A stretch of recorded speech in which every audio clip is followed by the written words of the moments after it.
नमस्कार। 26 फरवरी 2026 से हमारी ये प्रारंभ हुई 21वें 5 दिवसीय राष्ट्रीय नाट्य समारोह की यह रंग यात्रा आज हमारे अंतिम पड़ाव पर है। आज 2 मार्च को हम अपनी अंतिम नाट्य प्रस्तुति के साथ इस समारोह का समापन करेंगे। जब इस वर्ष हमने इस नाट्य समारोह की रूपरेखा बनाई थी तो हमने 2 बातों को प्राथमिकता रखी थी।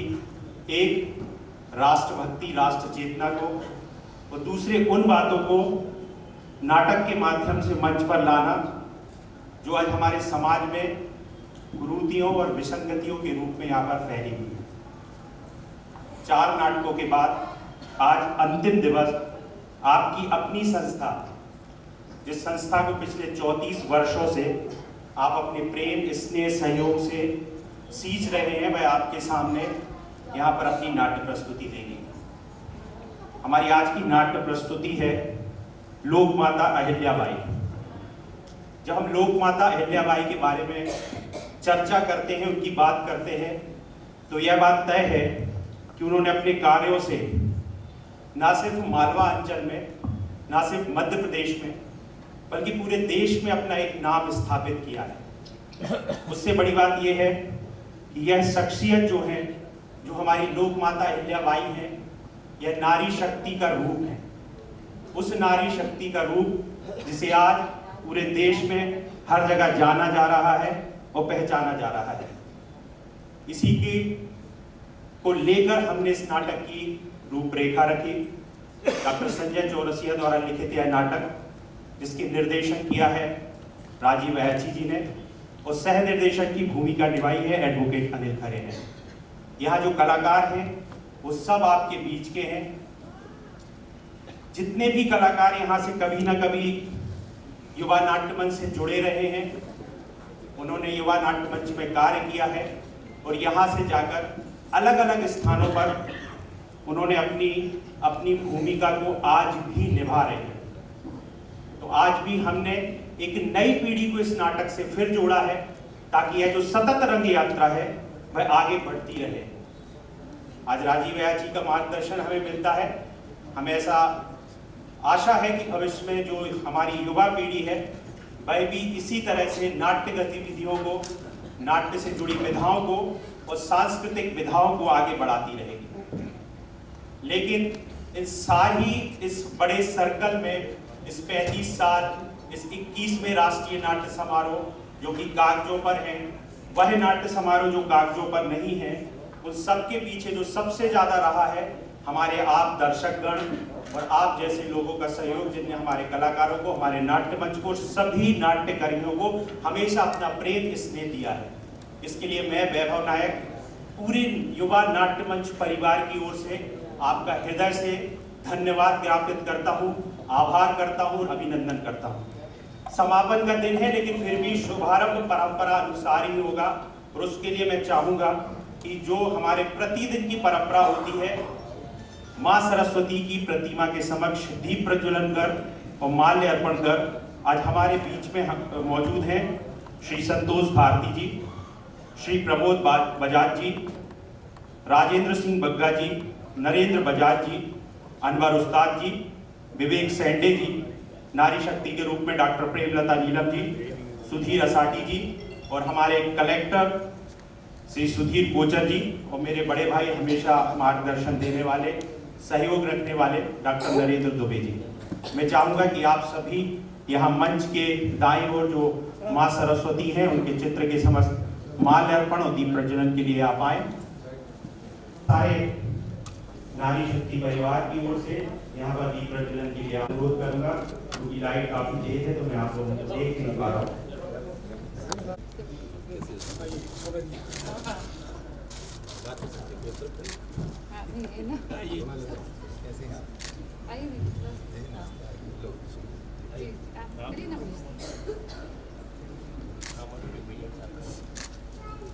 आप दोनों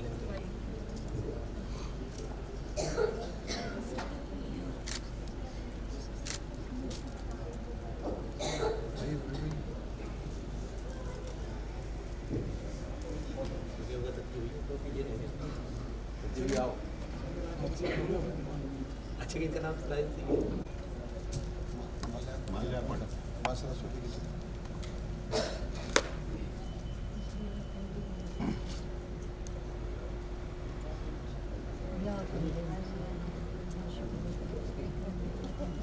संतोष भारती की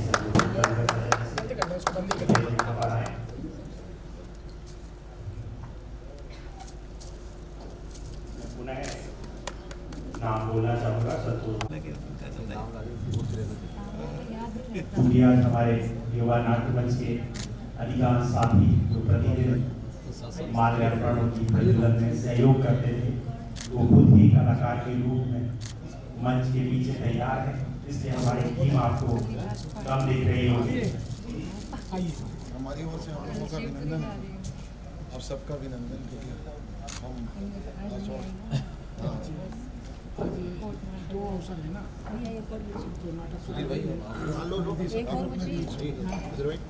उस नाट्य प्रस्तुति को देखने के लिए, जो कि हमारी आज की नाट्य प्रस्तुति देवी अहिल्याबाई, इस नाटक का लेखन रखे एडवोकेट अनिल खरे जी। तो एक बार मैं चाहूंगा कि तालियां आपकी हमारे कलाकारों के लिए हो जाए।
मल्हाराव होलकर के पुत्र खांडेराव होलकर खुली पालकी में कुम्हेर की लड़ाई में सेना का निरीक्षण कर रहे थे। तभी युद्ध के नियमों को तोड़ते हुए उन पर 4 तोपखाने से हमला हुआ और उनकी मृत्यु हो गई। मल्हाराव होलकर अपने पुत्र की मृत्यु से व्यथित होकर रानी हरकुबाई उन्हें समझाती रही कि संपूर्ण मालवा की जिम्मेदारी अब उनके कंधों पर है, क्योंकि पुत्र खांडे राम की मृत्यु के पश्चात मालवा उनकी जिम्मेदारी है। उधर अहिल्याबाई भी पति की मृत्यु के पश्चात सती होना चाहती थी। विषम परिस्थितियों में डूबा मालवा साम्राज्य अब केवल और केवल मल्हार राव की इच्छा शक्ति और दृढ़ता पर निर्भर था।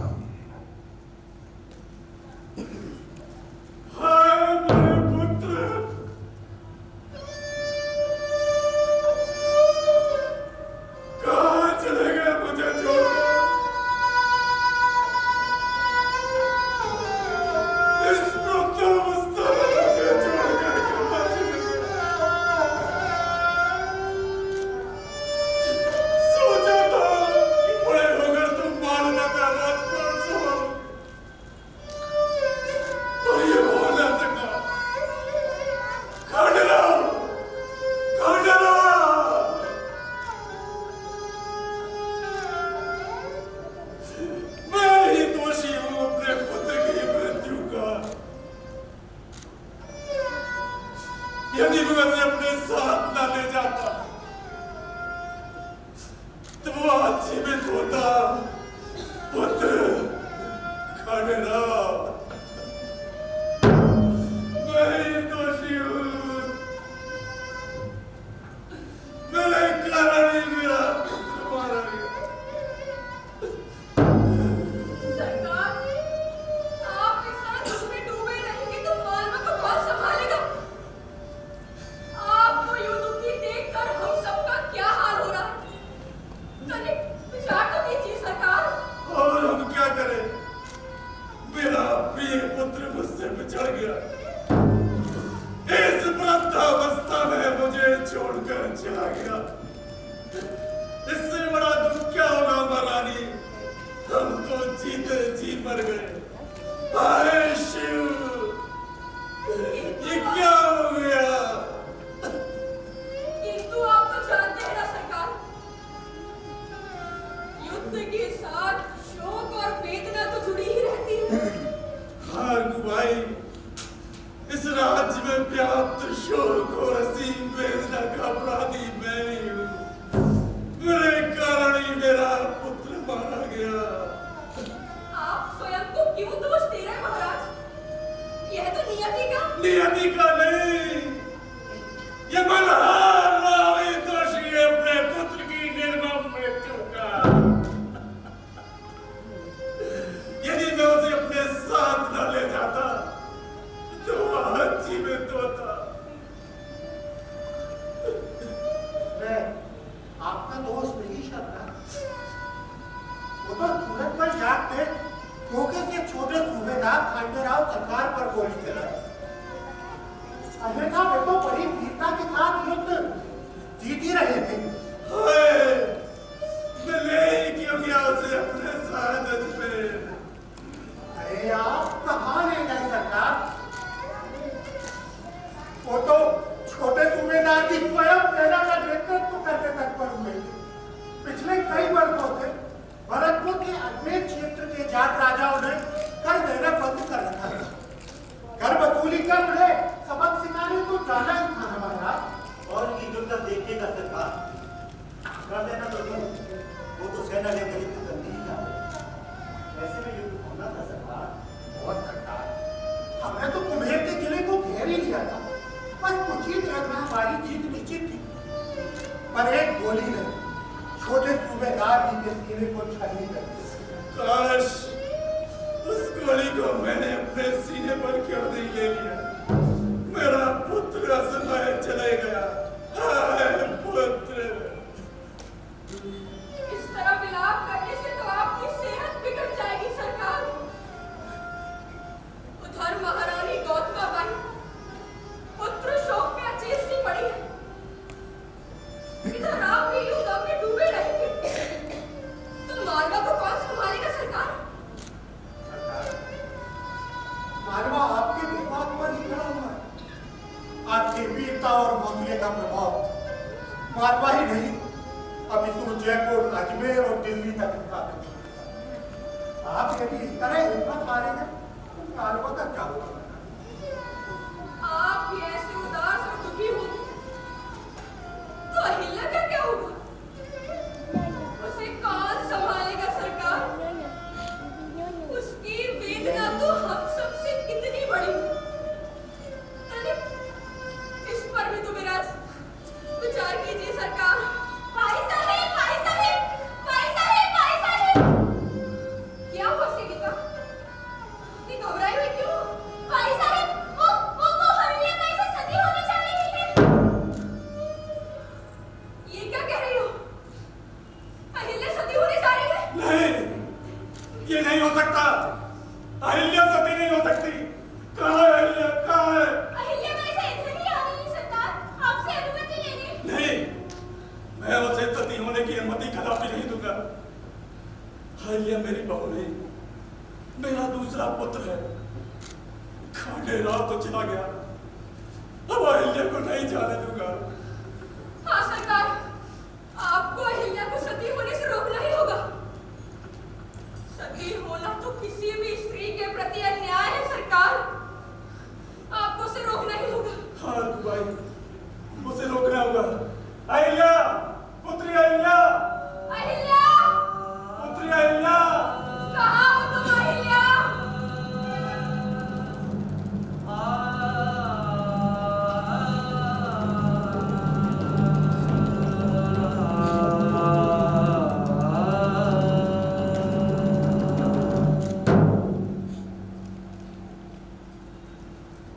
ये मैं क्या देख रहा हूँ अहिल्या? मेरी वीर पुत्री कायरों के भांति अपने जीवन से मुंह मोड़ ले, ये कदापि उचित नहीं।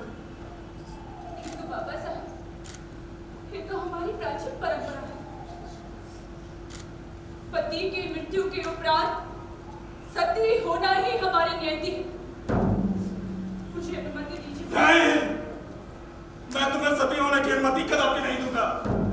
किंतु ये मेरा पत्नी धर्म है बाबा क्या साहब। केवल पत्नी का धर्म का निर्वहन करना ही तुम्हारे जीवन का ध्येय? तो फिर तुम्हारे परिवार को संभालने का तुम्हारे स्त्री धर्म का क्या? अपनी संतान के पालन पोषण करने का तुम्हारे मातृ धर्म का क्या? इस राज्य की रक्षा और सुरक्षा के प्रति तुम्हारे राष्ट्र धर्म का क्या? तुम अपने मालवा राज्य के प्रति अपने कर्तव्यों को कैसे भूल सकती हो अहिल्या? किंतु हमारी प्राचीन परंपरा। नहीं मानता मैं ऐसी प्राचीन परंपरा को।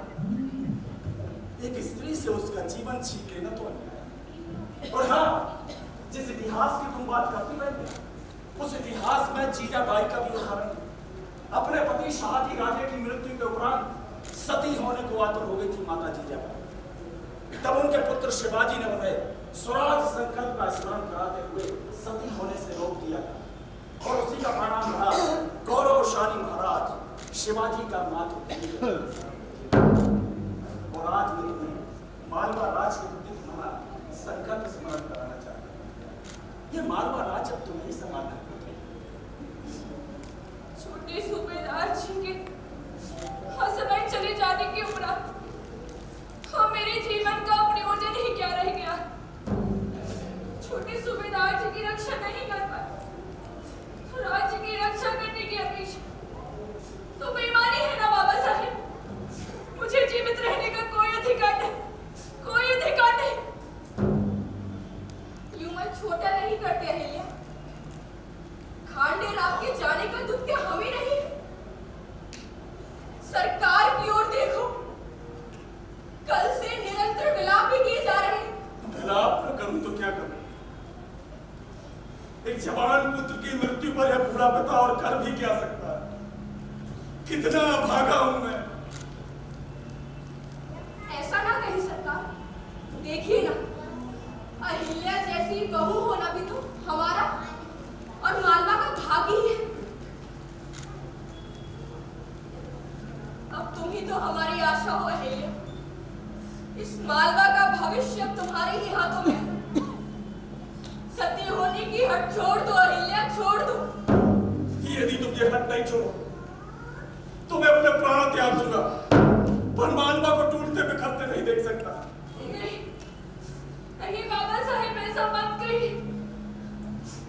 अब मेरा इस संसार में आपके सिवा है ही कौन, है ही कौन। पुत्री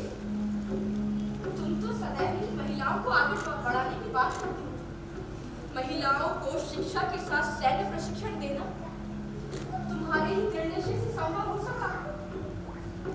तुम तो मालवा में नारी के सम्मान, उन्नति और स्वतंत्रता के हमेशा पैरोकार रहे।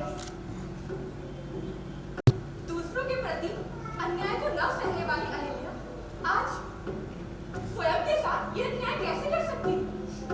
बस अब हम और कुछ नहीं सुनेंगे। अहिल्या सती नहीं होगी। मालवा ने अपनी कई परंपराओं में सुधार किया और आज भी हो। अहिल्या सती नहीं होगी।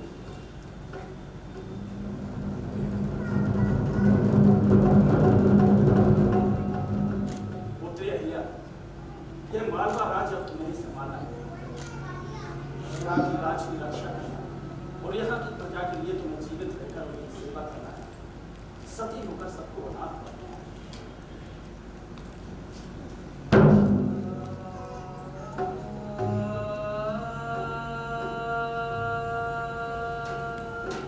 ठीक है बाबा साहब, आपकी बात सर्वथा उचित प्रतीत होती। ईश्वर द्वारा प्रदत्त इस अनमोल जीवन को ऐसे गवा देना यथोचित नहीं। अब मेरा शेष जीवन केवल और केवल मातृभूमि की सेवा में ही व्यतीत होगा। अपनी मालवा की प्रजा की सुख समृद्धि ही मेरे जीवन का ध्येय होगा और मेरा यह भी प्रयत्न होगा कि अपने राज्य से सती जैसी कुप्रथा को बंद किया जा सके। आपकी आज्ञा शिरोधार्य सरकार।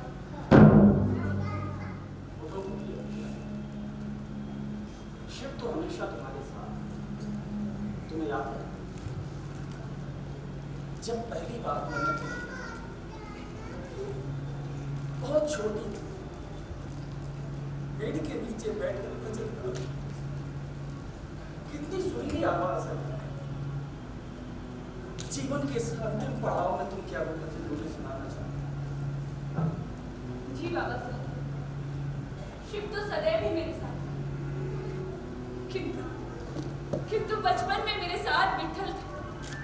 सारा दिन उनके भजन गाया करती थी। मैं वो भजन आपको अवश्य सुनाऊंगी बाबा साहब, अवश्य सुनाऊंगी। जय श्री विट्ठल। जय जय विट्ठल, जय हरि विट्ठल, जय जय विट्ठल, जय हरि विट्ठल, जय जय विट्ठल, जय हरि विट्ठल, जय जय विट्ठल, जय हरि विट्ठल, जय जय विट्ठल, जय हरि विट्ठल, जय जय विट्ठल, जय हरि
संदेशा भिजवाया।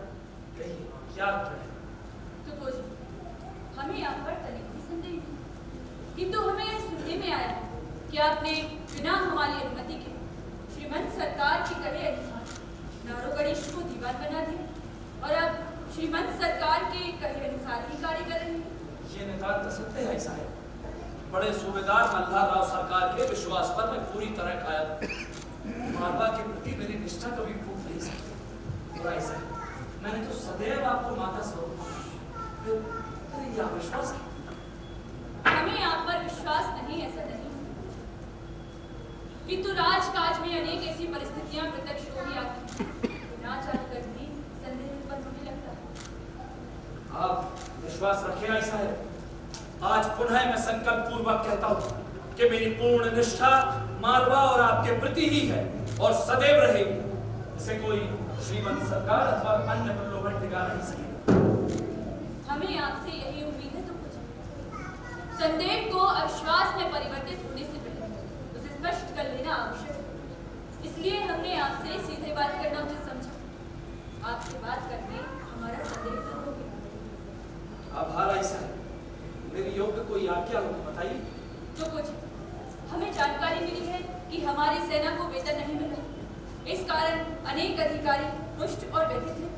जी ऐसा है, हम भी यह स्थिति तो उचित नहीं। तो कुछ आपको स्मरण रहना चाहिए कि हमारे बाबा साहेब मल्हारराव सरकार ने वर्षों की राज्य सेवा और प्रजा के प्रति अपने समर्पण भाव से इस विशाल साम्राज्य को स्थापित किया है। हमें भूलना नहीं चाहिए कि हमारे बाबा साहब की दिवंगत आत्मा आज भी हमारा मार्गदर्शन कर रहे हैं और हमें उन्हीं के पद चिन्हों पर अपने मालवा को प्रगति की ओर ले जाना, जिसमें प्रजा की सुख समृद्धि के साथ सेना की सौहार्द और सुविधा का ख्याल हमें ही रखना। जी ऐसा है। बाबा साहब के सूझबूझ, शौर्य और पराक्रम के कारण हमारे मालवा साम्राज्य का परचम लहरा रहा है। तो कुछ आपको स्मरण हमारे राजकवि खुशाल राम जी की वो कविता, वीरो महान योद्ध गणेशु मुख्यो बलाधिपः शस्त्र विधान सूर्यः सदा यशस्वी सततं समर्थो मल्हारराव विदितः पृथिव्या। निश्चित ही बड़े सूबेदार मल्हारराव सरकार के दिशा निर्देश ही आज हमारे आदर्श हैं। ऐसा है। तो फिर बड़े सूबेदार जी देवलोक गमन के समय किया गया प्रण तो आपको स्मरण होगा ही। बिल्कुल ऐसा है, उसे तो मैं कभी भूला ही नहीं। बड़े सूबेदार मल्हारराव सरकार ने प्रण किया था कि सूरजमल जाट से छोटे सूबेदार खांडेराव सरकार की हत्या का प्रतिशोध लेंगे और यही प्रण हमारा भी है। ऐसा है। तो फिर विलंब किस बात का? तो जी किस बात की प्रतीक्षा? आखिर हमारी सेना युद्ध के लिए प्रस्थान कब करेगी? क्षमा करें ऐसा है, इसी बात को लेकर तो चिंतित हूँ, किंतु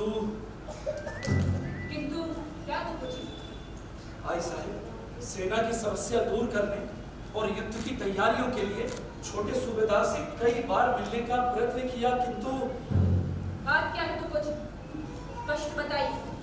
ऐसा है, छोटे सूबेदार मालेराव सरकार दिन रात नशे में बेसुध पड़े रहते हैं। उनके आसपास चापलूस लोगों की भीड़ जमा रहती है। वे उनसे मिलने ही नहीं देते। मैं एक बार जबरन उनसे मिलने चला गया तो ऐसा है, उनने अपने सेवक के हाथों धक्के देकर बाहर निकलवा दिया।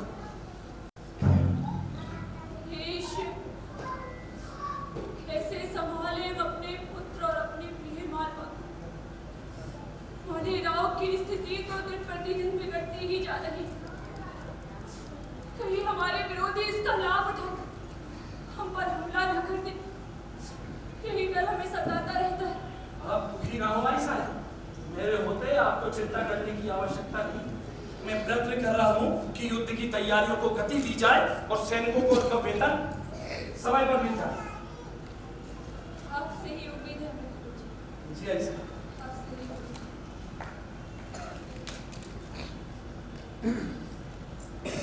राम सम्राट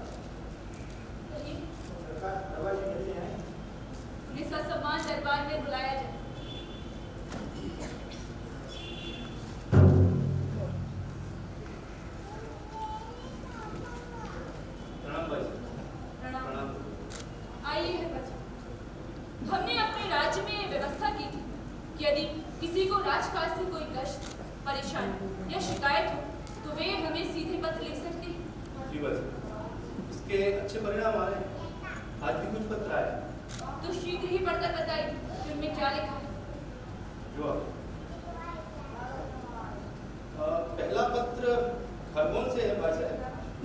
वहाँ के इलाकेदार लिख रहे हैं कि इस वर्ष क्षेत्र में वर्षा कम होने के कारण आसपास के कुएं सूख गए और पशुओं को भी पर्याप्त चारा नहीं मिल पा रहा। बिल्कुल आई साहब, ये कई अन्य क्षेत्रों की भी समस्या है क्योंकि वर्षा जो कम हुई है ना।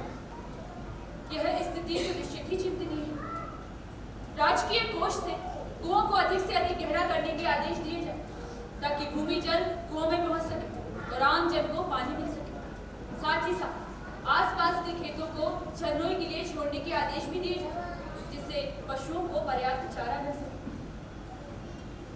अरे बाजी, क्या और भी शिकायतें करते हैं? जी भाई साहब। बड़ी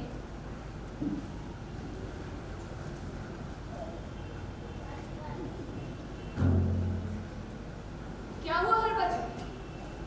भाई साहब, हमारे राज्य से जबरन दुकान पर कब्जों और मनमानी कर की वसूली की भी शिकायतें आ रही हैं। यह कैसे संभव? क्या लिखा है पत्रों में? स्पष्ट बताइए। इंदौर के निकट कस्बे से एक व्यापारी लिख रहे हैं कि कोतवाल ने जबरन उनकी दुकान पर कब्जा कर लिया है। अनेक मिन्नतें करने के बाद भी नहीं छोड़ रहे। व्यापार बंद हो जाने के कारण घर गृहस्थी चलाना मुश्किल हो गया।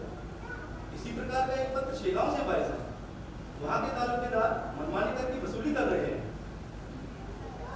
किसी को पद मिल जाए तो स्वयं को भगवान समझने लगते हैं, खास तौर पर ये कोतवाल जैसे अधिकारी। उन्हें लगता है कि वो कुछ भी कर सकते हैं। अरे, यदि आप किसी पद पर बैठे हैं तो उससे जितना हो सके उतना दूसरों का भला करना चाहिए, ना कि अत्याचार। बिल्कुल, पद का दुरुपयोग तो कभी भी सही नहीं हो सकता। अब ऐसे मामले हमें स्वयं ही देखने होंगे। बुलवाइए उस कोतवाल और तालुकेदार को दरबार में। शासकीय पद पर रहकर किसी भी प्रकार का अत्याचार या भ्रष्टाचार किसी भी शासक के लिए सहनीय नहीं हो सकता। आवश्यक हुआ तो उन्हें हटाया भी जाएगा। आप उचित कह रहे हैं भाई साहब। चलिए बुलावा भेजता हूँ। प्रणाम। प्रणाम। तो कुछ इन पत्रों पर शीघ्र ही कार्रवाई कीजिए। महात्मा के दीवान गंगाधर राव तात्या सभा में पधार रहे हैं। प्रणाम भाई साहब। प्रणाम। प्रणाम कर। आइए का हमें आपसे ही बात करनी है। कहिए भाई साहब। गंगोबा का हमारी ओर से शासकीय संचालन में कहीं कोई लापरवाही दिखाई दे रही है? नहीं ऐसा है, ऐसी तो कोई बात नहीं है। ऐसा ही है काका। अभी हम राज्य के विभिन्न क्षेत्रों से आए पत्रों को सुन रहे हैं। सारे पत्रों में शिकायतें हैं। सारे अधिकारी मनमानी कर रहे हैं। नहीं ऐसा है, ऐसी कोई जानकारी तो मेरे संज्ञान में आई ही नहीं। और काका, हमारे राज्य में जबरन कर की वसूली हो रही है। इसके बारे में तो आपको ज्ञात होगा ही। नहीं ऐसा है, कर की वसूली तो राज्यादेश के अनुरूप ही हो रही है। काका, ये शिकायती पत्र आए हैं, इनमें साफ साफ लिखा है, आप खुद देख लीजिए। आखिर अभी तक इन शिकायतों पर कार्रवाई क्यों नहीं की गई गंगोबा काका? भाई साहब, कार्यवाही तो हम करने ही वाले थे, पर छोटे सूबेदार मालेराव सरकार के पास समय ही नहीं है कामकाज के कार्यों के लिए। उनकी सलाह मिलने की प्रतीक्षा में ही विलंब हुआ है भाई साहब। फिर भी राज्य की चिंता तो आपको भी होनी चाहिए ना काका। मालेराव भी नासमझ है, थोड़ा पद भ्रमित हो गए, किंतु हम तो समझदार लोग हैं। हमें तो देखना चाहिए कि राज्य में कानून व्यवस्था कैसे बिगड़ रही है। अनेक कारणों से प्रजा को असुविधा का सामना करना पड़ रहा है। शासन संभाल रहे लोग एक दूसरे पर दोषारोपण करके अपनी जिम्मेदारी से मुक्त नहीं हो सकते। मालवा की प्रजा दुखी रहे और हम मौज करें, ऐसा नहीं होने दूंगी मैं। मातृभूमि की सुरक्षा और प्रजा जन की सुख समृद्धि ही हमारा प्रथम कर्तव्य है। समझ गए ना गंगोबा काका? जी आई सर, आगे से ध्यान रखा जाएगा। अनुमति दीजिए, चलता हूँ।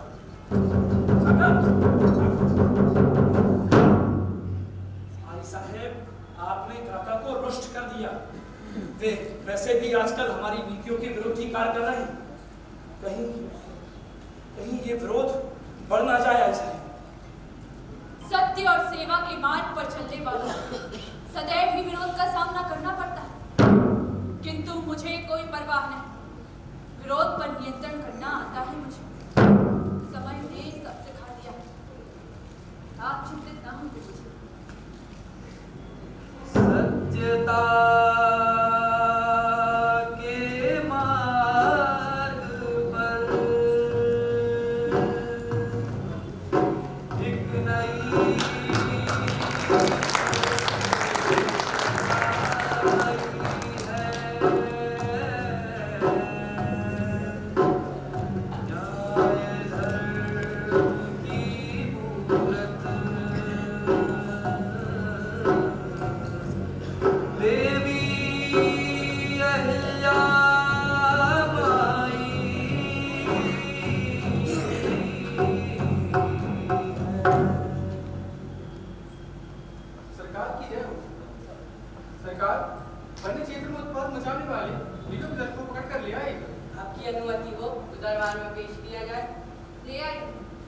ऐसा है, ये वे ही भील हैं जिन्होंने पहाड़ी वन क्षेत्र में काफी दिनों से उत्पात मचाया हुआ है। आने जाने वालों के साथ मारपीट करते हैं और बहुत ही कोहरा मचाया हुआ है लोगों।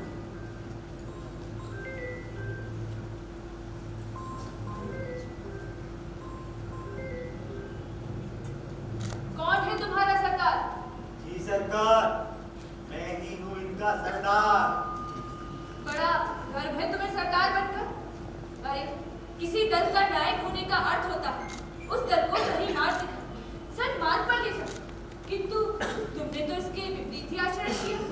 क्षमा करें सरकार, ये हमारी विवशता है। विवशता? ये कैसी विवशता? अपने ही क्षेत्र के लोगों को मारना, उन्हें लूटना, ये कैसी विवशता? ये तो नितांत अपराध है, अन्याय है। सरकार, ऐसे अपराधियों को तो कठोर दंड मिलना चाहिए। के कारण यात्रियों और व्यापारियों में भय का वातावरण व्याप्त रहता है। ऐसे अपराधियों को तो सख्त कारावास की सजा मिलनी ही चाहिए। नहीं नहीं सरकार, हमें दंड मत दीजिएगा।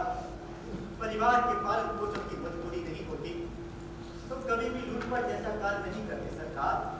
परिवार के पालन पोषण, क्या अर्थ है तुम्हारे कहने का? स्पष्ट बताओ। सरकार, हमारे वन क्षेत्र में पीने का पानी नहीं मिलता, फलों को तोड़ने का हमें अधिकार नहीं और खेती करने योग्य भूमि भी नहीं। हम करें तो क्या करें सरकार? गाँव में मेहनत मजदूरी करना चाहते हैं तो कोई साथ नहीं देता। टूटी फूटी झोपड़ी बनाकर रहते हैं, वो भी बरसात में साथ नहीं देती।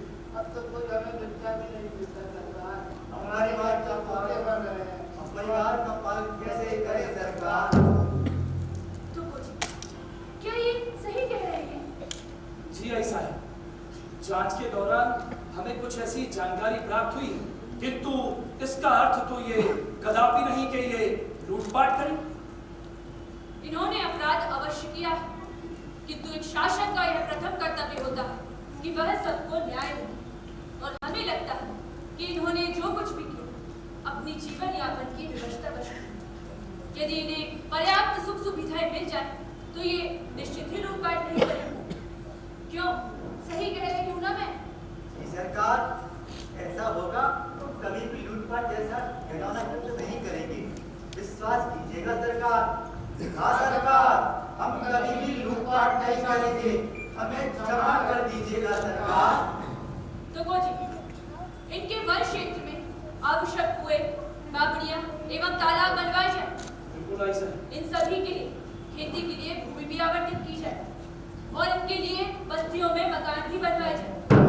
ये संपूर्ण व्यवस्था होने तक इन सभी को राजकीय कोष से यथोचित धन और अनाज उपलब्ध कराया जाए। इन सभी को बंधन मुक्त कर दिया जाए। लोक माता अहिल्याबाई सरकार की जय। महारानी अहिल्याबाई की जय।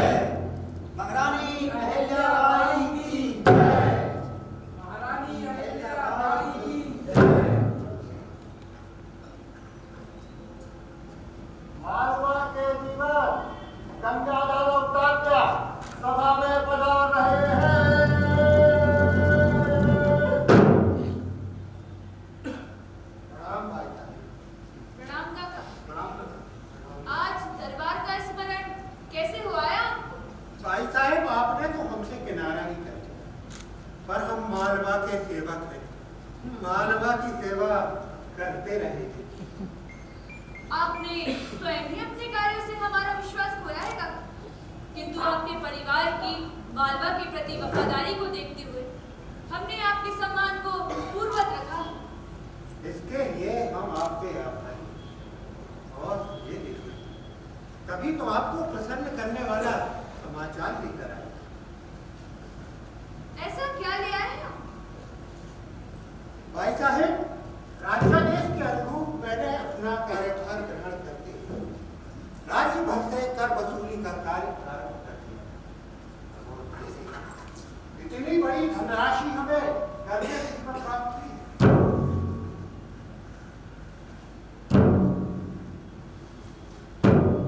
धन दौलत देखकर प्रसन्न होने वालों में से नहीं है यह अहिल्या, किंतु हाँ, राज्य की सुरक्षा और प्रजाजन के कल्याण के लिए धन भी आवश्यक है। तो इसे राजकोष में जमा करा दिया जाए सरकार। हाँ, किंतु इससे पूर्व एक संकल्प की आवश्यकता है। सर्वप्रथम यहाँ तुलसी पत्र मंगवाया जाए।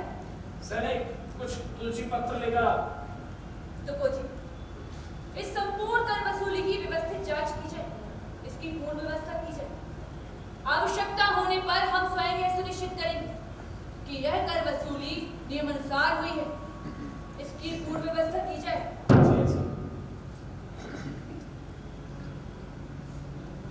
ओम सुभद्राय नमः, सुभद्राय नमः, सुभद्राय नमः। तुलसी पत्र अर्पण के पश्चात अब यह धनराशि पवित्र हो गई।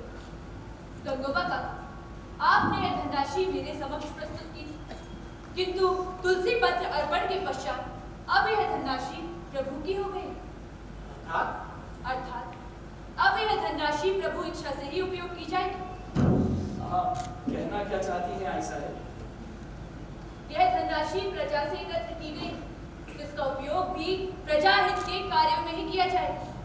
इसमें से रत्ती भर भी राज परिवारों और अधिकारियों के उपयोग के लिए नहीं होगा। संपूर्ण धनराशि शिव कृपा भाव से जन कल्याण के कार्यों में ही व्यय की जाएगी। इसका पूर्ण ध्यान रखा जाए तो कुछ लोक माता अहिल्याबाई सरकार की मातो श्री अहिल्याबाई की अहिल्याबाई सरकार की।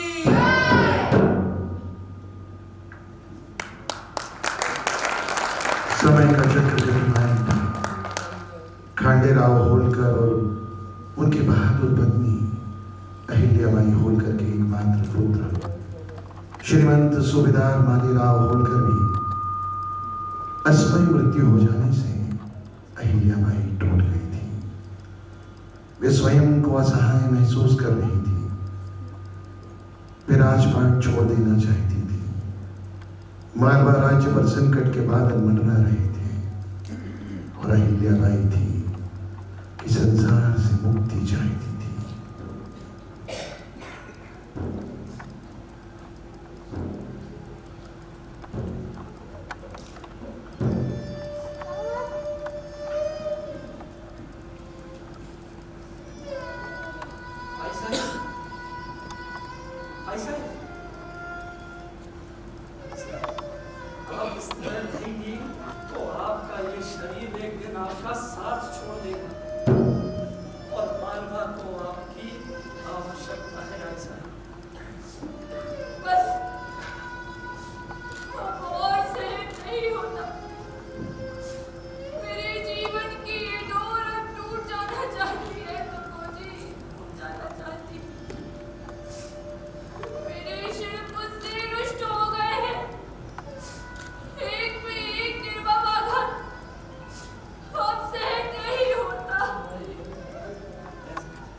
इस दुख के पहाड़ को लेकर कैसे जिए तुम आपको जीना ही होगा ऐसा है। आपने बड़े सूबेदार मल्हार राव सरकार को वचन दिया था, आपने इस मालवा को संभालने का दायित्व लिया है ऐसा है। इसीलिए ही विवश हो गई हूँ। मेरा मन तो करता है सब कुछ छोड़कर वाले चले जाओ। इस भौतिक संसार में अब कोई रुचि नहीं रही मेरी। नहीं रहना चाहती मैं, यहाँ नहीं रहना चाहती। तो आपको रहना ही होगा। मालवा पर विरोध और युद्ध के काले बादल गहरा रहे हैं। आपको ही इस चुनौती का सामना करना होगा ऐसा है। आप राज्य की भागदौड़ छोड़ देंगी तो मालवा का क्या होगा? विरोधी अपनी चाल में सफल हो जाएंगे ऐसा है। विरोध भी तो मुझे ही लेकर है ना। कोई नहीं चाहता कि एक मुझ जैसी विवश, निसहाय और विधवा स्त्री किसी राज्य का शासन करे। ना चाहने से क्या होता है? हम सबने देखा है कि आपने किस हिम्मत, परिश्रम और पराक्रम से इस मालवा को संभाला हुआ है। आप राजकाज से विरक्त हो जाएंगी तो राघवा और गंगोबा जैसे लोग इस मालवा पर हावी हो जाएंगे। और आप अच्छी तरह जानती हैं ऐसा है कि ये मालवा का हित तो कभी चाहते ही नहीं। मेरा मन है कि संसार से मुक्ति चाहता, किंतु बाबा साहब को दिया हुआ वचन और मेरा कर्तव्य है कि मुझे छोड़ता ही नहीं। बंध गई हूँ मैं, मालवा से बंध गई हूँ। आपको पता है जब मैं छोटी थी तो बाबा साहब मेरे गांव आए थे। उन्होंने मुझे अपने वीर साहसी पुत्र खाटे राव जी के लिए चुना था। वे चाहते थे कि उनके पुत्र उनके साथ कंधे से कंधा मिलाकर, किंतु नियति ने उन्हें हमसे छीन लिया। तब बाबा साहब ने मुझसे कहा, अहिल्या तू अकेली नहीं, तेरे बाबा साहब तेरे साथ, तेरे बाबा साहब सदैव तेरे साथ खड़ी रहेंगे, सदैव सदैव। बाबा बाबा बाबा, आपने तो मुझसे कहा था कि आप अपनी पुत्री को अकेले नहीं छोड़, आप अपनी पुत्री को अकेला छोड़ के नहीं जाएंगे। तो क्यों मुझे छोड़ गए बाबा? क्यों क्यों अपनी पुत्री अहिल्या को अनाथ छोड़ गए बाबा? ऐसा है, आप अनाथ नहीं है, ये मालवा है ना, यहाँ की ये पूरी प्रजा है ना। आपका ये पुत्र तुगोजीराव है ना। आपको उठना ही होगा ऐसा है। आपको शपथ है आपके मालवा की, आपको शपथ है इस प्रजा की, आपको शपथ है आपके पुत्र की, आपके पुत्र तुगोजीराव की शपथ है ऐसा है। आपको उठना ही होगा, आपको आपका कर्तव्य पुकार रहा है ऐसा है। आपसे रुष्ट होकर गंगोबा का षड्यंत्र रच रहा है। वो राघवा के साथ मिलकर मालवा पर कब्जा कर लेना चाहता है ऐसा है। और सुना है उनकी सेना हमारी ओर ही आ रही है ऐसा है। और आपकी हुई विलाप में लगातार आ रही है ऐसा है। आपके सामने आपकी प्रजा को कुचल दिया जाएगा। इस मालवा पर भी कब्जा कर लेंगे। मालवा की ओर उठने वाली हर दृष्टि को नोच लूंगी मैं। मालवा की ओर उठने वाले हर हाथ को काट दूंगी मैं। अपनी मातृभूमि पर आँच नहीं आने दूंगी। एक विधवा स्त्री को राजा ना समझे, तलवार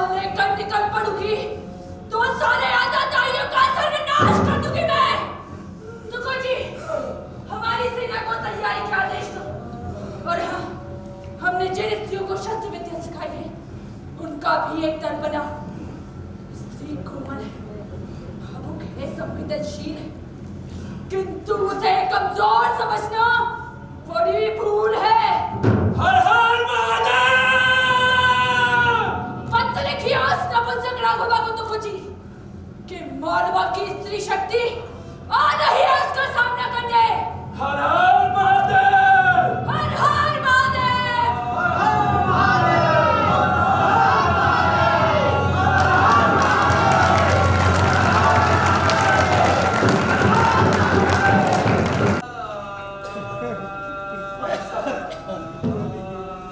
आशीर्वाद दे, आशीर्वाद दे मां। विजयी भव।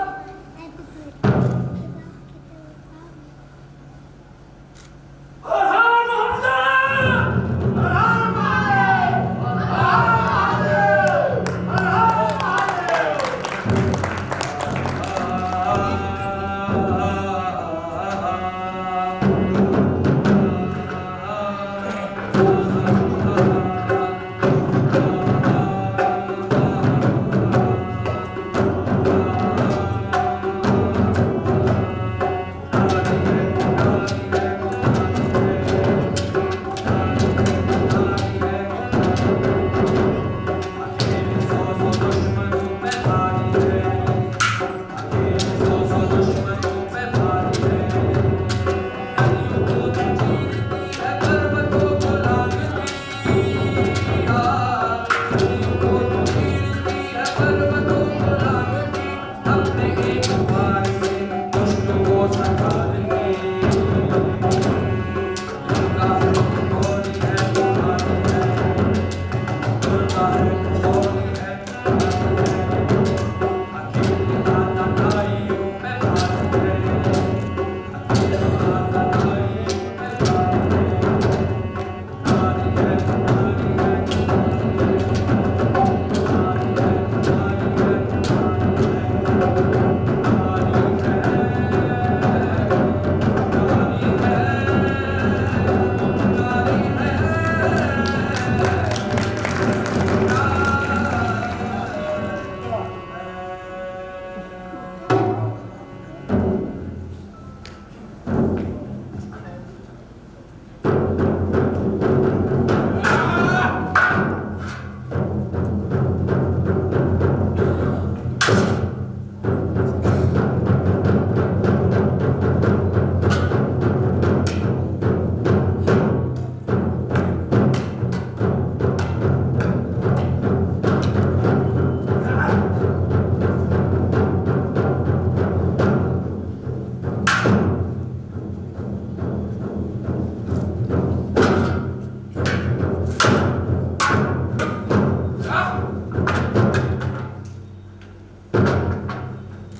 क्षिप्रा नदी के पार तो आ ही गए ना। जी सरकार, बस अब कुछ ही देर में हमारी सेना मालवा क्षेत्र पर आक्रमण कर देगी। बस कुछ ही देर में मालवा पर हमारा अधिकार होगा। राघव हरानी की शक्ति का अब पता चलेगा सबको। जी सरकार, अभी हमारे सैनिक मालवा के पार की जानकारी लेने आने हैं और जानकारी मिलते ही हम कुछ करेंगे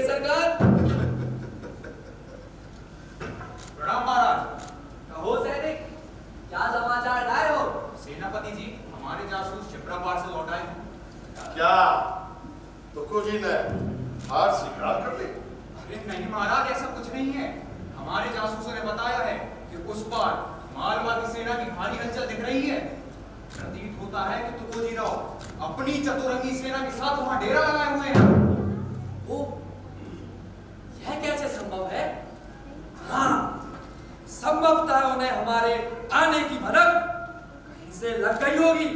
किंतु गंगोबा ने तो कहा था कि मालवा की स्थिति अनाथों जैसी है। अहिल्याबाई महेश्वर में पूजा पाठ और दान पुण्य में लगी हुई है। शासन संभालने वाला सक्षम इंदौर में कोई है ही नहीं। सरकार, गंगोबा काका ने तो यह भी कहा था कि असहाय अहिल्या हमारी सेना से मुकाबला नहीं कर सकेगी, इसलिए तुरंत ही हार स्वीकार कर लेगी। मालवा क्षेत्र पर हमारा अधिकार आसानी से हो जाएगा। तो फिर तो मुझे सेना लेकर कैसे आतंका? यह तो गंगोबा के कथन के विपरीत ही हो रहा है। सरकार की जय हो। अब तुम क्या समाचार ला? सरकार, जानकारी में आया है कि अहिल्याबाई के भाई माजरी शिंदे अपनी सेना लेकर आ रहे हैं उनकी सहायता के लिए, और दाभाड़े, भोसले, गायकवाड़ इत्यादि आसपास की रियासतों के राजा एवं सूबेदार भी उनकी सहायता के लिए अपनी सेना लेकर आने वाले हैं। इतने कम समय में अहिल्या ने इतना समर्थन जुटा लिया, यह कैसे संभव है? सरकार, अहिल्याबाई कोई सामान्य स्त्री नहीं है। मालवा की सेना ही नहीं, वहां की प्रजाजन भी मालवा की सेवा के लिए सदैव मरकट्टी के लिए तत्पर रहते हैं। सरकार, अगर आप जान बख्श दें तो मैं आपसे कुछ कहना चाहता हूँ। बोलो। सरकार, अहिल्याबाई स्वयं आसपास की रियासतों के राजा एवं सूबेदार की सहायता करती है, इसलिए वे सब उनकी सहायता के लिए तुरंत उपस्थित हो गए हैं। और सरकार, ऐसा भी सुनने में आया है कि अहिल्याबाई ने हमारी योजना की आशंका को लेकर श्रीमंत पेशवा सरकार को भी पत्र लिखा है। श्रीमंत पेशवा हमारे बारे में कोई गलत राय न बनाए। तो सरकार, श्रीमंत ने भी अहिल्याबाई को समर्थन देने का वादा किया है। श्रीमंत जी यदि रुष्ट हो गए तो हमें भारी क्षति उठानी पड़ेगी। सभी सरदार सूबेदार भी अहिल्या के पक्ष में, और ऐसे में विजय मिल भी गई तो हमारी प्रतिष्ठा सदैव के लिए धूमिल हो जाएगी। और तो और सरकार, मालवा के साथ और तुकोजी राव के साथ यार इतनी विशाल सेना से लड़ना भी मुझे तो उचित प्रतीत नहीं हो रहा है। समझ नहीं आ रहा हम क्या करें? सरकार, अहिल्याबाई ने एक पत्र आपके लिए भी भेजा है। क्या लिखा उस पत्र में?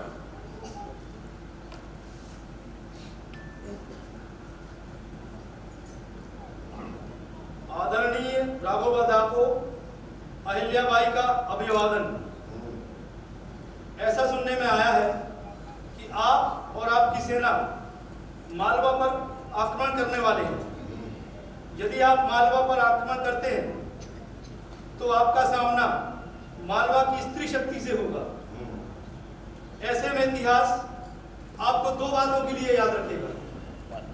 यदि आप मालवा की स्त्री सेना से जीत गए तो इतिहास कहेगा कि आप स्त्रियों से जीते, और यदि आप स्त्रियों से हार गए तो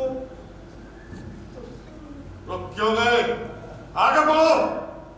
यदि आप स्त्रियों से हार गए तो आप नपुंसक कहलाएंगे सरकार।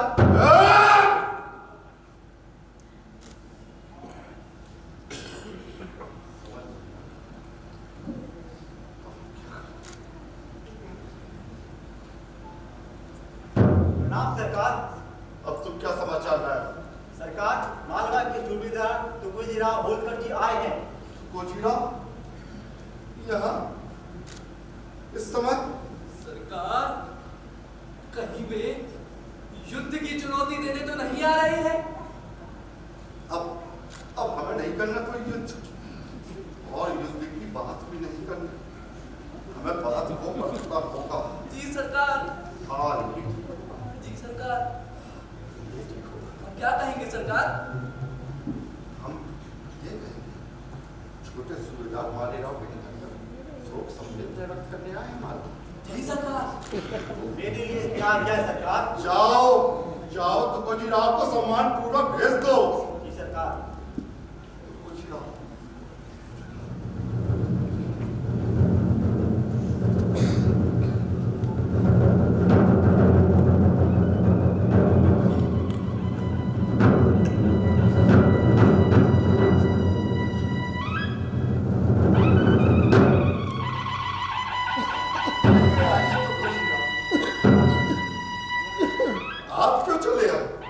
संदेशों पर भिजवा देंगे।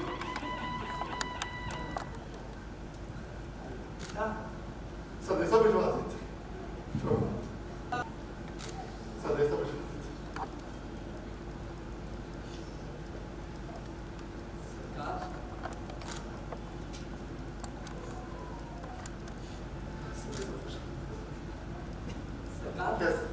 कैसी है तुम्हारी कैसी हमारी अहिल्या भाई साहब, बहुत दुख सहना पड़ा है अहिल्या भाई को।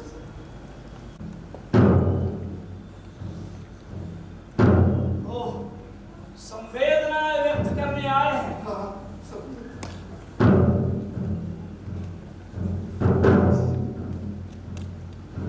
संवेदनाएं व्यक्त करने आए हैं इतनी विशाल सेना को लेकर। आप अन्यथा ना लेते कुछ, इतना विशाल साम्राज्य और फिर विरोधियों को भाई सदैव बना रहता, बस इसलिए सेना को साथ रखना पड़ता।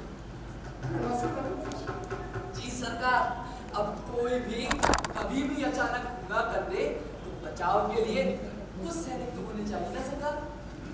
कैसी हमारी अहिल्या भाई साहब, उन्हें बहुत कुछ सहना पड़ा है, बड़ी असहाय सी हो गई है ना भाई साहब। हमारी अहिल्या साहेब कभी असहाय तो नहीं हो सकती। वो करुणामयी मां और भावुक जरूर है, किंतु उतनी ही कर्मठ और पराक्रमी योद्धा भी है। इसलिए मानव की ओर किसी को कुदृष्टि डालने का साहस नहीं होता। आप सही कह रहे हैं, सही कह रहे हैं आप कुछ, तो हम सब लोग भाई साहब से मिलने चल सकते हैं तो कुछ। बिल्कुल अवश्य, आई साहब को भी मिलकर आपसे प्रसन्नता ही होगी।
मेरा उद्देश्य विध्वंस नहीं, सृजन।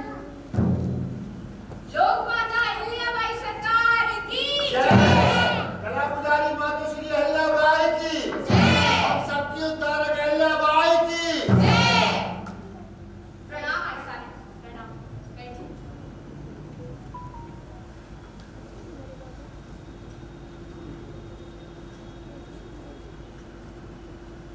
प्रणाम सरकार। प्रणाम।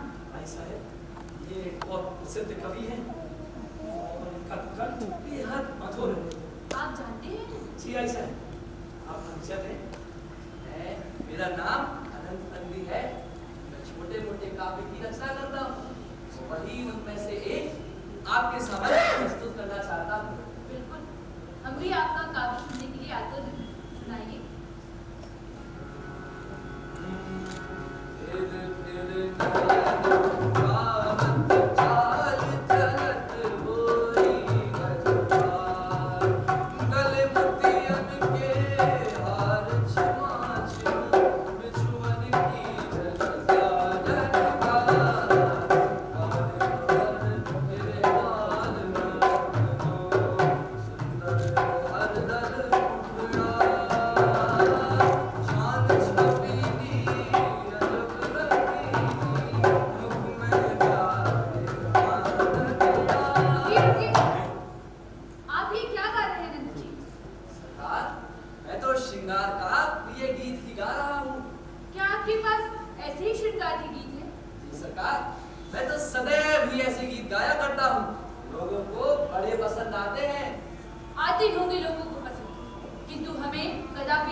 आपका साधना मार्ग ही हमें उचित नहीं लगता। देखिए, आप अच्छे कवि हैं, आपका कंठ भी मधुर, बुद्धिमान है, तो इसका उपयोग लोकहित के कार्यों में कीजिए। इस प्रकार वासनाओं और उत्तेजक गीत गाकर आप अपनी कला और अपनी क्षमता दोनों ही व्यक्त कर रहे हैं। मेरा गीत आपको बुरा लगा, इसलिए मैं क्षमा चाहता हूँ। तू सरकार, लोगों को तो सदैव ऐसे ही गीत पसंद आते हैं। लोग क्या सोचते हैं यह आवश्यक नहीं, किंतु एक कलाकार और कवि का यह कर्तव्य होना चाहिए कि वह अपनी कला के माध्यम से समाज को क्या दे रहा है। यदि आप समाज सुधार की बात नहीं करते, समाज के कल्याण के लिए प्रयत्न नहीं करते, तो आपकी कला के कोई मायने नहीं रह जाते। गाना है तो प्रभु भक्ति के भजन गाएं, दिग्भ्रमित लोगों को जीवन मूल्यों से अवगत कराने वाली रचनाएं लिखें, जिससे आपका जीवन और आपकी कलम दोनों ही सार्थक होगी। धन्य है सरकार, आप धन्य हैं। आपने मेरा जीवन व्यर्थ होने से बचा लिया। लोगों की तालियां और प्रशंसा पाकर मैं कवि धर्म का अपना कर्तव्य विस्मृत कर गया। हाँ सरकार, किंतु अब मैं कभी से गीत नहीं लिखा करूंगा। अब तो ईश भक्ति के भजन, जीवन मूल्यों आधारित सकारात्मक रचनाएं ही लिखा करूंगा सरकार। धन्य है सरकार, आपने मेरा जीवन व्यर्थ होने से बचा दिया। तभी तो हम सभी आपको लोक माता कहते हैं। लोक माता अहिल्याबाई सरकार की, मातोश्री अहिल्याबाई की, महारानी सरकार की, पुजारी मातोश्री की। मुझे महारानी मत कहिए, मैं तो इस राज्य की सेविका ही हूँ। आप तो हमारी माता है, लोक माता मातोश्री। मातोश्री, आपकी महेश्वर आने से हम सबका और इस संपूर्ण नगरी का विकास होने लगा।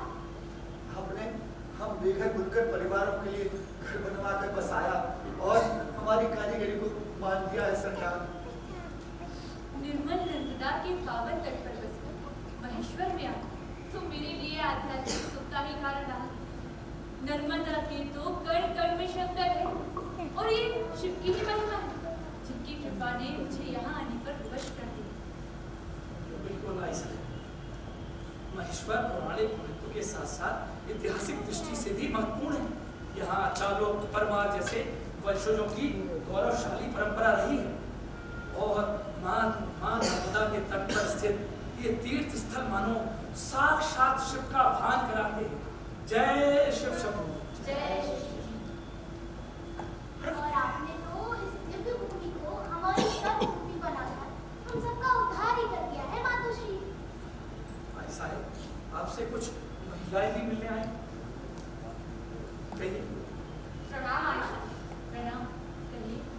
सरकार, मेरे पति देवी चंद इंदौर के बहुत बड़े व्यापारी, उनका अकस्मात निधन और मेरी कोई संतान भी नहीं जो संपत्ति की सार संभाल कर सके, तो किसी नाते रिश्तेदार की संतान को दत्तक ले लो, जिससे तुम्हारी भी देखभाल हो जाएगी और व्यापार की भी।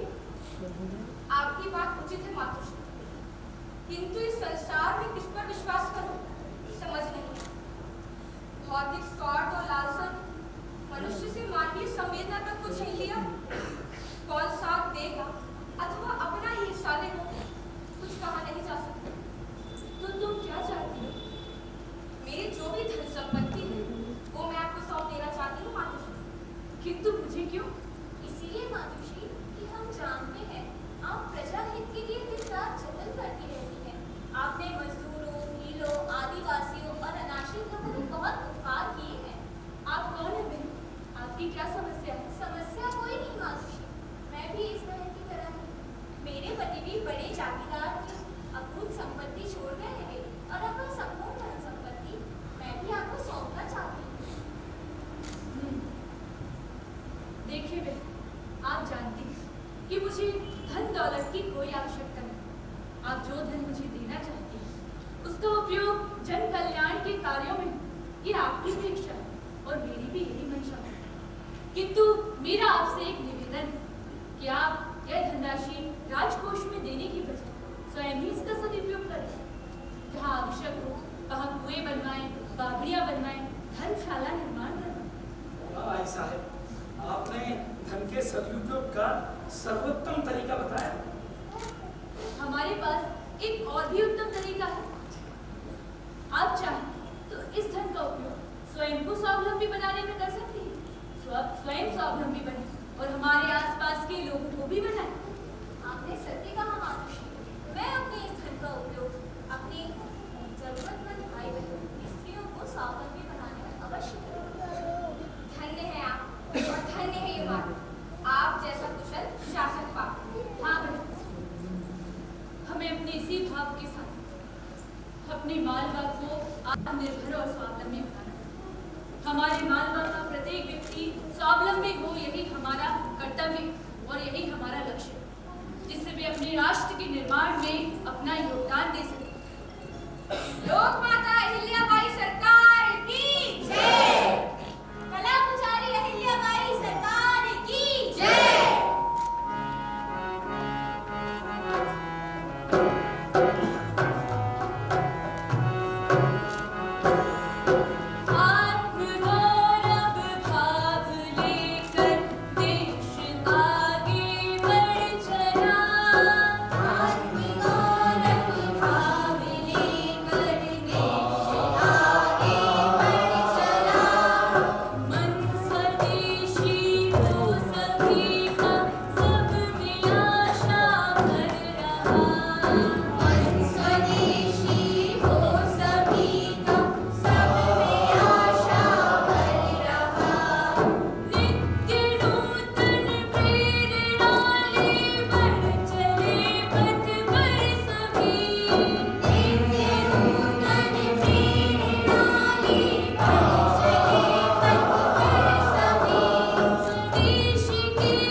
अहिल्या केवल एक नाम, मात्र शासन का एक प्रतीक।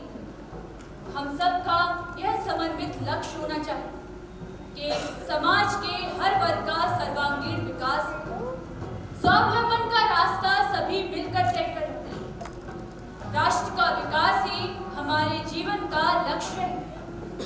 इदं राष्ट्राय इदं नामः, राष्ट्र प्रथम। अनेक तीर्थ स्थलों को मुगल शासकों ने ध्वस्त किया, जिनमें विश्वनाथ, सोमनाथ और विद्यनाथ, जिनका जीर्णोद्धार मातोश्री अहिल्याबाई ने कराया। राजस्थान के पुष्कर तीर्थ में बनाया सुंदर मंदिर और धर्मशाला।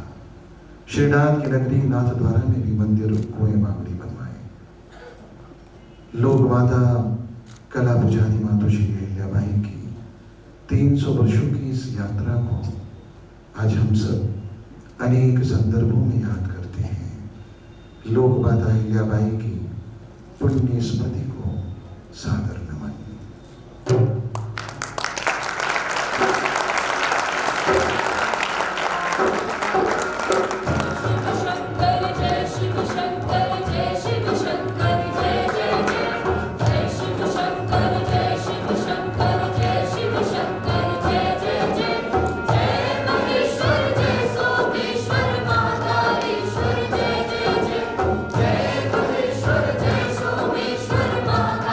जय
में चाबियाँ की गड़गड़ाहट आपकी जारी रहे। ये थी युवा नाट्य मंच परिवार की ओर से हमारे इस 21वें 5 दिवसीय राष्ट्रीय नाट्य समारोह की अंतिम प्रस्तुति लोक माता अहिल्याबाई।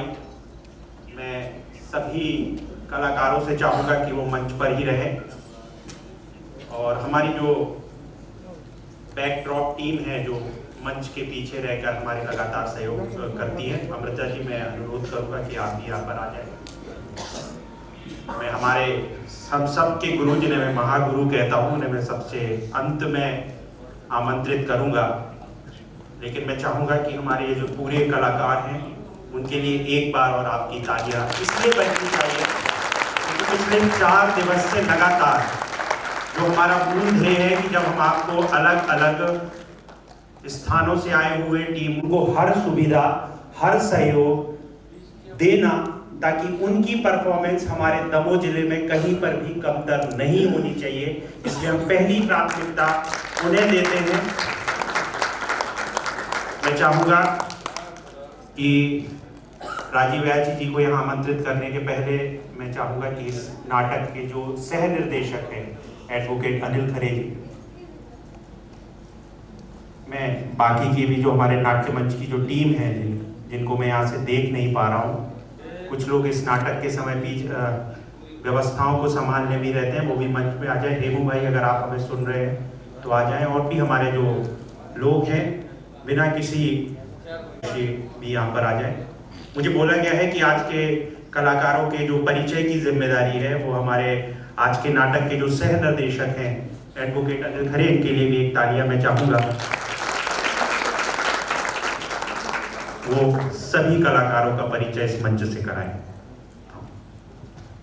आप सभी का धन्यवाद। आपने अभी तक अपना अमूल्य समय देकर हमारी इस प्रस्तुति को देखा, उत्साहवर्धन किया, आपका बहुत बहुत धन्यवाद। सबसे पहले जो म्यूजिक पर थी, ये युवा नाट्य मंच की सदस्य हैं, वर्तमान में अभी भोपाल में श्री राजीव वर्मा जी के साथ थिएटर कर रही हैं और दिन में आज वो भोपाल क्लास कोर्सेज से इसके लिए म्यूजिक देने के लिए आई हैं। अमृता जैन, देवेश श्रीवास्तव, संजय खरे, राजेश श्रीवास्तव, लकी सोनी, अनुभव श्रीवास्तव, अन्ना श्रीवास्तव, हरिओम खरे, पारस गर्ग, तेजस्व सेन, पंकज चतुर्वेदी, सानिध्य खरे उर्फ विराट, शिवानी वाल्मीकि, नैन्सी गुप्ता, वैष्णवी रेखवार, श्रद्धा रेखवार, गौरी रेखवार, आयुषी अयाची, अपूर्वा अयाची,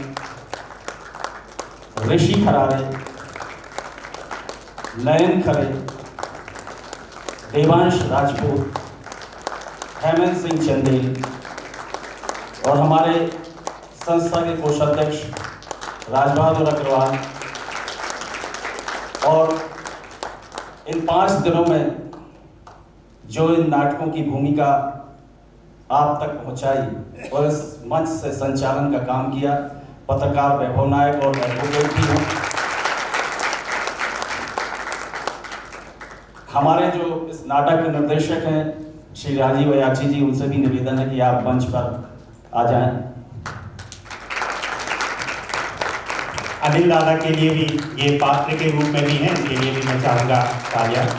अब मैं आमंत्रित कर रहा हूँ हम सबके महागुरु श्री राजीव अयाची जी को, जो आपको आगे की जानकारी तो देंगे। राजीव अयाची जी के मार्गदर्शन में अब हम सभी, जो युवा नहीं कहूँगा मैं, बूढ़े कलाकार कहूँगा, वो इन नई पीढ़ी को हम आगे की कमान सौंपते हुए आगे बढ़ रहे हैं। नाट्यमंच के आज तक मैं जितने वर्षों से जुड़ा हूँ, लगभग 2 सैकड़ा से ज़्यादा कलाकार, अगर आप नगर के कोई भी खासकर अभिनय से जुड़ी, मैं मेजर भैया से भी अनुरोध करूंगा आप भी मंच पर आए, कोई भी अगर आप कला खासकर अभिनय से जुड़ी कोई भी व्यक्ति को आप देखते हैं, मैं ये दावे के साथ कह सकता हूं, मैं दावे के साथ आपको ये कह सकता हूं कि वो पौधा, वो साख, कहीं ना कहीं वो शाखा युवा नाट्य मंच से ही होकर निकली है। हर कलाकार हर बीच में जो बोल रहे हैं, मंच पर बोल रहे हैं, कहीं पर भी बोल रहे हैं, वो युवा नाट्य मंच से जुड़े हुए हैं। अब मैं चाहूंगा कि महागुरु हमारे शेष पात्रों का भी यहाँ पर परिचय कराएं और आप सबके लिए भी आभार प्रदान। जी, आप सभी को मैं प्रणाम करता हूँ इस मंच के माध्यम से। ये मेरे लिए दरअसल एक बहुत भावुकता से भरे क्षण है। जब भी आप कोई एक समारोह करते हैं, कोई आयोजन करते हैं, उस आयोजन के पीछे वो 5 दिन नहीं होते, उसके पीछे कई दिनों की मेहनत होती है। किसी एक परिकल्पना को आकार देना, ये अपने आप में बहुत महत्वपूर्ण है। मंच के समक्ष आदरणीय कलेक्टर सर उपस्थित हैं, हमारे अग्रज, जिन्होंने नाट्यमंच को केवल एक नाट्य दल के रूप में नहीं लिया, बल्कि आप सबने परिवार के रूप में अपनी भावनाओं से और अपने विचार से सींचा है। मैं आप सभी को प्रणाम करता हूँ। ये हमारा टेक्निकली हमारा 21वां राष्ट्रीय नाट्य समारोह है, लेकिन आप युवा नाट्य मंच को देखेंगे तो 2 अक्टूबर 1990 से नरेंद्र भैया बैठे हैं सामने, आप सब विवेक भैया सब लोग बैठे हैं। 2 अक्टूबर 1990 से इसकी यात्रा शुरू हुई और 89 से हम लोगों ने रंगमंच करना प्रारंभ किया। तो ये हम लोगों के लिए थोड़ा कठिन काम है, और दमोह जैसे शहर में जहाँ सुविधाएं थोड़ा कम है, साइक्लोरामा है, विंग्स हैं, लाइट्स हैं, ये सब हम लोगों ने शनै शनै क्रमशः इतने वर्षों के अंतराल में हम सब लोगों ने इसको आप सबके सहयोग से इसको संग्रहित किया। और आज जब हम लोग 21वें राष्ट्रीय नाट्य समारोह को कर रहे हैं, लगभग 30 समारोह के ऊपर ये हमारी संस्था कर चुकी है।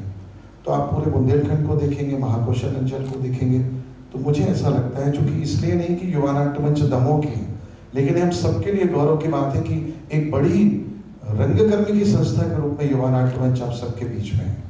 ये हम सबके लिए भी गौरव का विषय है। कुछ पात्रों का हमारा परिचय छूट गया है और आप सब लोग जो बैठे हैं, ये सब हम लोगों के दिल के बहुत करीब लोग हैं। 2 पात्रों का परिचय आपके बीच में कराना चाहूँगा। श्री ब्रजेंद्र राठौर भूमिका में थे। ये आप कितना समूह देख रहे हैं, आप वैभव एडवोकेट हैं, राज बहादुर अपना कोयले का व्यापार करते हैं, NGOs में काम करते, स्टूडेंट्स हैं, पढ़ा रहे हैं लोग, ये व्यापारी हैं, व्यापार करते हैं, बड़ा व्यापार करते हैं, लेकिन केवल रंगमंच को जीवित रखने की जिजीविषा किसी के भीतर है।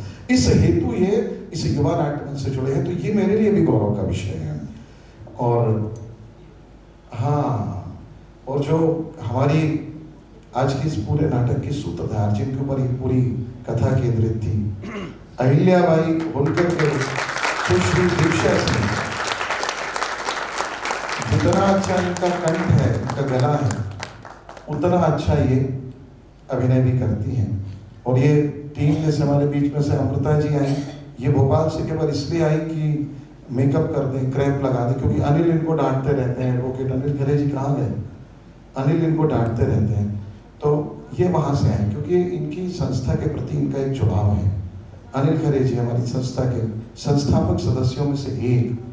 तो मैं कुछ बहुत ज़्यादा आपसे नहीं कहूँगा, केवल एक अपेक्षा आप सबसे करूँगा कि रंगमंच करना बहुत मुश्किल है।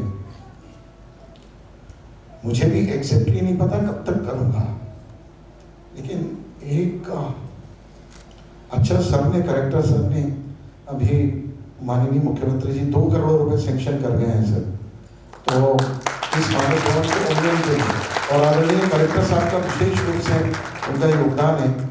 70 लाख उन्होंने बोल दिए थे, तो थोड़ा कम पड़ रहे थे, तो मुख्यमंत्री जी ने पूरा कर दिया। एक बार जोरदार तालियां माननीय कलेक्टर जी को। पूरी ऊर्जा और चेतना के साथ हम सबको प्रेरित करते हैं।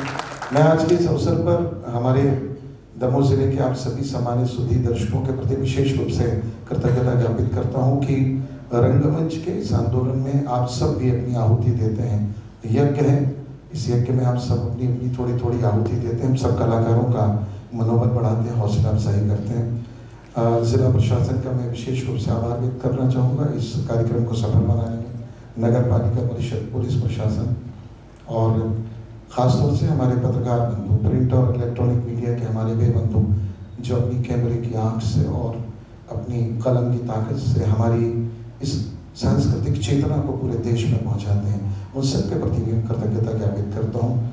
मनोज से मैं आग्रह करूँगा, मनोज लाइट, हमारे लाइट जल्दी, मनोज ऊपर आ जाए। साउंड द्वारिका आप भी आ जाइए, साउंड वाले।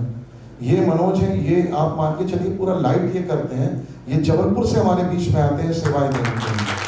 हमारे यहाँ लाइट, ये साउंड की व्यवस्था जो रखते हैं ये द्वारिका बर्दिया जी रखते हैं। तो ये कुल मिला के आप सभी के प्रति मैं विशेष रूप से आभार व्यक्त करना चाहूँगा। आप सब लोग रंगकर्मी के इस आंदोलन को निरंतर रूप से चलाने में हमें अपना योगदान देते हैं। मैं आप सभी के प्रति कृतज्ञता ज्ञापित करता हूँ। एक आग्रह से जरूर करूँगा, सामने पूरे हमारे आदरणीय विवेक भैया, सुधीर चाचा जी, आदरणीय दज्जी चाचा, सब लोग बैठे हैं। कृपया एक चित्र हेतु आदरणीय कलेक्टर साहब भारती, एक चित्र हेतु सारे कलाकारों के ऊपर आप मंच पर आ जाएंगे तो बहुत अच्छा लगेगा। हम लोग किसी का परिचय तो नहीं रह गया। मैं चाहूँगा इन बच्चों के लिए, बेटियों के लिए जरूर तारीफ करें। आप सभी से आग्रह करूँगा, कृपया मैं नाम नहीं लूँगा, कृपया आप सभी लोग मंच पर आ जाए। एक चित्र आप सबके बीच में हो जाएगा। बच्चे आगे आ जाएंगे। मुझसे ज़्यादा खुशकिस्मत कोई इंसान नहीं है जिसको इतनी दूर कहीं रहने वाला हूँ और वहीं का आज ये नाटक जो पूरा अहिल्या देवी का ये दूसरी बार मैंने ये मंचन देखा है। मैं इन सभी कलाकारों से बहुत अच्छे से परिचित हूँ और राजीव अयाची जी और उनका पूरा युवा नाट्य मंच जो है, उन्होंने दमोह में आपने साहित्यिक चेतना देखी होगी, सांस्कृतिक चेतना देखी होगी, लेकिन ये रंगमंच की चेतना जो उन्होंने यहाँ पर जगाई है, जो अलग जगाया है, इसका कोई सानी नहीं है। और मुझे लगता है कि यदि हम हबीब तनवीर साहब को याद करते हैं, कौल साहब को याद करते हैं, बड़े बड़े लोगों को याद करते हैं, तो मुझे लगता है कि तो अयाची जी आपके कारण जाना जा रहे हैं। और आज आप भाव विभोर थे बोलते समय। मैं समझ सकता हूँ कि इतना बड़ा आयोजन करना 5 दिन का और लगातार इतनी बड़ी बड़ी टीमें, रश्मि रथी यहाँ पर हुआ, यहाँ पर आनंद मठ हुआ, यहाँ पर गुड़िया का ब्याह हुआ, यहाँ पर लछिया हुआ और यहाँ पर आज देवी अहिल्या जी का लोक माता हुआ। ये 5 दिन आपने 5 जो बड़े कार्यक्रम यहाँ पर दिए हैं, मुझे लगता है पूरा जिला आपका ऋणी रहेगा। और ये जो जितने लोग यहाँ पर बैठे हैं, करीब हर दिन 100-200 लोगों की उपस्थिति रही, ये इस बात का प्रतीक है कि रंगमंच हमारी रगों में अभी भी जिंदा है। और मैं चाहूँगा कि आगे की पीढ़ी को हम ये ज़रूर दें, जो पीढ़ी टीवी और मोबाइल और OTT से जुड़ी हुई है, लेकिन यदि इसके साथ हम जोड़ के रखते हैं तो ये सचमुच हम अपनी विरासत से जुड़े रह सकते हैं। और आप सबका बहुत धन्यवाद करता हूँ। और हम लोग तो कोई बहुत सहयोग कर नहीं पाया, लेकिन फिर भी जो बन सकेगा मैं हमेशा आपके सहयोग के लिए जिला प्रशासन के साथ तत्पर रहूँगा। एक बार पुनः आपका बहुत बहुत धन्यवाद। दिवसीय नाट्य समारोह का आज समापन का अवसर पर जो मंचन हमने देखा हुआ आत्मविभोर करने वाला है। जिन्होंने रानी माता अहिल्याबाई का सारा चरित्र पढ़ा है और जिन्होंने साक्षात उनके उस सारे जो अवशेष आज के कहना चाहिए, चाहे वो महेश्वर का हो, चाहे इंदौर का राजवाड़ा हो, चाहे वो दूसरे प्रकार के सारे उनके जो द्वारा स्थापित सारे काम किए गए कामों को देखा है, तो अद्भुत आज सारा उसकी पुनर्स्मृतियाँ हमारे मन में दूंगी कि एक राज्य को चलाने वाले की कितनी व्यापक दृष्टि होना चाहिए और उसका मन कितना संवेदनशील होना चाहिए। यदि किसी के चरित्र में है तो वो लोकमाता अहिल्याबाई के। न्याय का पक्ष हो, शासन का पक्ष हो, जन कल्याण का पक्ष हो, ये सारे पक्षों को उन्होंने एक समाज की दृष्टि से देखा, एक समानता की दृष्टि से देखा। और उतने समय में 17वीं शताब्दी में जब वो शासन करती थी, 1653 से लेकर के उनका जो कालखंड है, उस समय में भी उनकी जो जब उन्होंने अपना कार्यभार संभाला, उसके बाद आज हम जो पावर लूम और सारे जो नई नई तकनीक देख रहे हैं, इसकी जो नींव थी वो अहिल्याबाई के का राज्य शासन में पढ़ी और उन्होंने एक समाज को जो प्रगति दिखाई, एक काम करने का जो दिशा दी, आज भी कौतुकास्पद है और आज भी वो प्रेरणास्पद है।